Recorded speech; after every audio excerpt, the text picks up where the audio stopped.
നമസ്കാരം. ടുനെറ്റ് ന്യൂസ് കാലാവസ്ഥാ വാർത്തയിലേക്ക് സ്വാഗതം. കേരളത്തിൽ ഉൾപ്പെടെ മഴ വീണ്ടും തിരിച്ചെത്തുന്നു.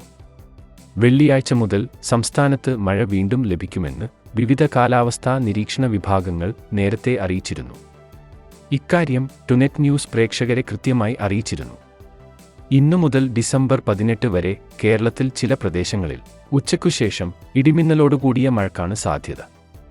ബംഗാൾ ഉൾക്കടലിൽ ശ്രീലങ്കയ്ക്ക് സമീപത്തായി രൂപപ്പെട്ട ശക്തമായ ചക്രവാതച്ചുഴിയാണ് തമിഴ്നാട്ടിൽ ഉൾപ്പെടെ വീണ്ടും മഴയ്ക്ക് കാരണമാകുന്നത്.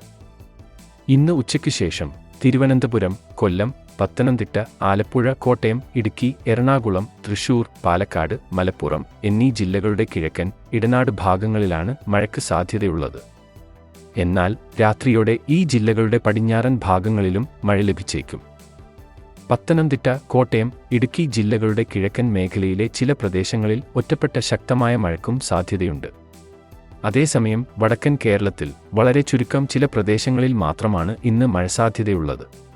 അടുത്ത ദിവസങ്ങളിൽ വടക്കൻ കേരളത്തിലും അല്പം പ്രദേശങ്ങളിലേക്കുകൂടി മഴ എത്തിയേക്കും. ഞായറാഴ്ച അതിശക്തമായ മഴയ്ക്ക് സാധ്യതയുണ്ടെന്ന് കേന്ദ്ര കാലാവസ്ഥാ നിരീക്ഷണ വിഭാഗം അറിയിച്ചു. ആയതിനാൽ പത്തനംതിട്ട, ഇടുക്കി ജില്ലകളിൽ ഓറഞ്ച് അലർട്ട് നൽകിയിട്ടുണ്ട്. നാളെയും ഞായറാഴ്ചയും വിവിധ ജില്ലകളിൽ യെല്ലോ അലർട്ടുമുണ്ട്. അതേസമയം കഴിഞ്ഞ 2-3 ദിവസങ്ങളിലായി സംസ്ഥാനത്ത് വിവിധ പ്രദേശങ്ങളിൽ രാത്രിയിലും പുലർച്ചെയുമായി മഞ്ഞും തണുപ്പും താപനിലയിൽ കുറവും അനുഭവപ്പെട്ടു തുടങ്ങിയിരുന്നു. എന്നാൽ മഴ വീണ്ടും തിരിച്ചെത്തുന്നതോടെ മഞ്ഞും തണുപ്പും കുറയും.